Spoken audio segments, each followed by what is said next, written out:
Hear ye, hear ye. Hey folks, John Phillips here with another edition of Courts and Sports. So this week was pretty busy with all things courts and sports, but the main topic that people are talking about is the DUI arrest of Marcus Jordan. So Marcus Jordan is the 34-year-old son of the GOAT, NBA legend, Hall of Famer Michael Jordan. And, you know, we've seen it also with Patrick Mahomes' father getting arrested for repeated incidents of DUI. And it's never good when anybody gets a DUI. People should simply, Uber home and save the potential loss of life and massive expenses that come when you're driving impaired and get pulled over. But you know, when it's a celebrity's father or son or wife, it can make the news pretty quick. So it has not only criminal ramifications, but what we call the court of public opinion is also going to weigh in and essentially ruin a reputation. And that's what Marcus Jordan is going through. And it's not, you know, you would think people with access to money and people with access to fame and power would have a little bit of coaching on how to handle criminal encounters with police. And sometimes they do, but sometimes when you're on enough alcohol or drugs, that kind of goes out the window. And I think that's why people are commenting so much about Marcus Jordan's arrest, is because he didn't just sit there and you know, get through a field sobriety test and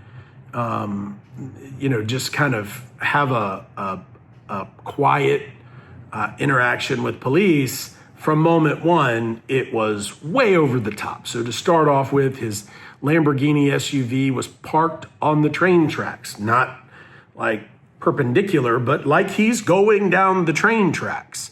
That tells you, and tells police something's wrong here. You know, people normally don't try to hop train tracks to go where they're going in a Lamborghini. Second is the way he interacted from moment one, including dropping his father's name. Bro, I'm Marcus Jordan. I'm Michael Jordan's son. Okay. I'm not doing anything wrong. I'm just trying to get home. Marcus Jordan is from such a wealthy family with such power and such name recognition that, maybe he'd have been recognized anyway, or maybe, presenting his license would have presented an opportunity, if you want a name drop, to say, oh, hey, I'm local here, but my dad is so-and-so. And sometimes that really does work, not when you're on the train tracks or showing signs of significant impairment. That is kind of a grave concern here. And when you have a police encounter, we always recommend keeping your hands on the wheel, rolling down the window to let the officer know that you're ready. You anticipate this because you're trying to keep their blood pressure and stress level low, right? That's how things escalate. And don't go reaching for your ID and registration, while the officer's approaching. That could look like something else. So just wait until you're asked. Then, without saying much at all, hand over your ID, hand over your vehicle registration, proof of insurance, if that's something that they ask for, and just shut up. Definitely don't do anything that you'll see in this recreation. Good evening, officer. What do I owe the pleasure? Good afternoon, sir. Deputy Busybody with the Jacksonville Sheriff's Office. I need to see your license and registration, and have you been drinking tonight? Hey, you couldn't smell alcohol on my breath because vodka and seltzer doesn't give off an odor. And this was not even open. Have you ever talked to my Uncle Ben before? No? Do you want to? Are you familiar with Rick Astley? Like the Never Gonna Give You Up song? That's my dad. What did I do wrong there? everything, okay? You don't talk about, so the Fifth Amendment to the US Constitution allows you not to self-incriminate. So that means, and it's part of the Miranda warnings that police will give you when you're under arrest, is anything you say can, and often will, be used against you.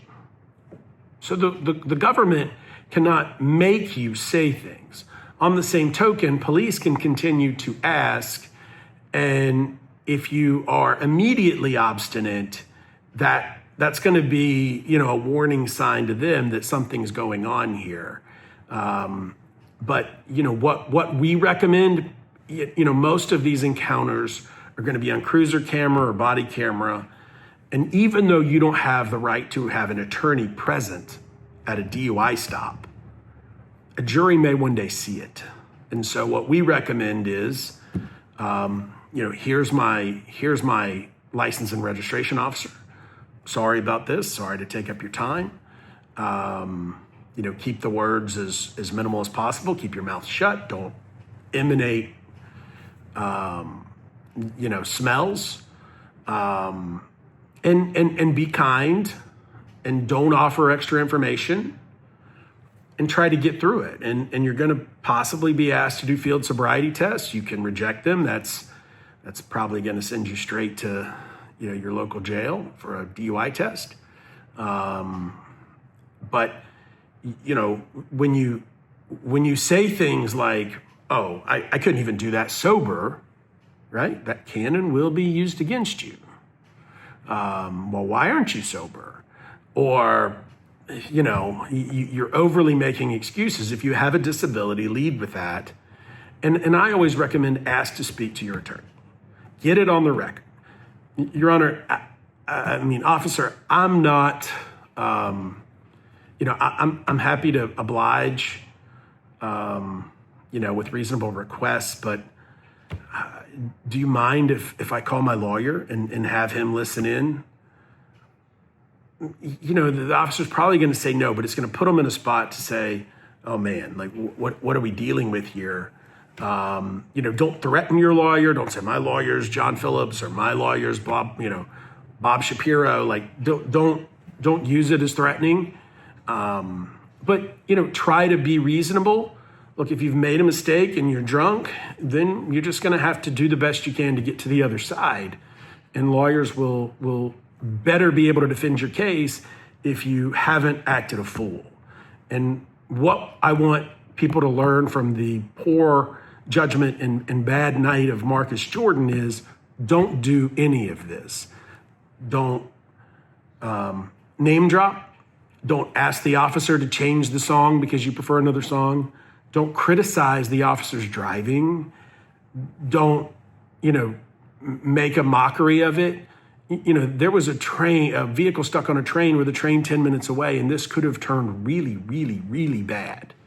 And so police are just in a bad situation trying to, keep people safer. And certainly police encounters happen. I do federal civil rights work. I've sued police before, but you've got to give them the chance to do their jobs and do their jobs safely. And in our little example, I had my riot helmet on that somebody gave me, riot helmet. Police generally aren't going to want to escalate things. Sometimes they do.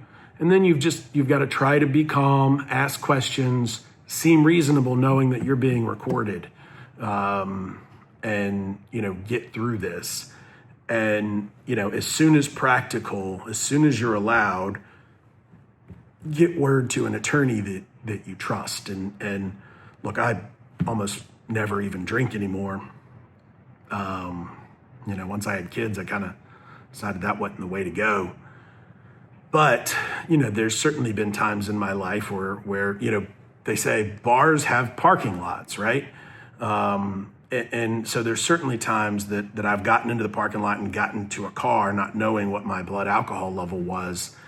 And, it should always be shamed. It should always be something that society doesn't tolerate, because all too often I'm called by somebody who's lost their loved one or has a significant impact to their lives by a drunk driver. I handled a case this week where somebody was lost by a drunk driver. So just learn from, that's the thing about courts and sports. Sometimes we can learn from our heroes, or in this case, our hero's child, or in the Mahomes case, our hero's father, that you can't do what they do. And it was good for the officers to maintain composure and process this seriously. And, I suspect Marcus Jordan will be, facing some significant, criminal proceedings going forward, because not only was he arrested for DUI, but my understanding is there was some possession of some white powdery substance, as well as resisting arrest. And in Florida, let me explain, resisting arrest is easy to violate. You don't have to physically resist. You can verbally resist for charges to be pressed against you, and they often are. I've often said in the case of the African American that resisting arrest charges are often kind of the tattoo that police departments give you, because even if they have no other arrest, right? You would think resisting arrest, well, then I must have been lawfully arrested. It's not how it works. Resisting arrest is simply, failing or refusing to participate in the criminal justice, initial intake, initial communication. And if you're too resistant, they can tag you with that, and then you're in. And then even if it gets dropped, it's there. And other judges, other police officers can see it. And then that's how things escalate, is they pull somebody over, they see prior resisting arrest, their blood pressure's high, they're expecting things to go really south. And that's not good for anybody. I had the opportunity to talk about this on Court TV this morning with the opening docket with Julie Grant. And here's what I said. John Phillips, last but not least here. What do you think about the name drop? Look, it happens. I see it, unfortunately, too often with friends or affiliates of NFL players.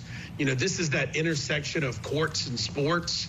And in looking up Marcus, his Instagram handle is AirMJ.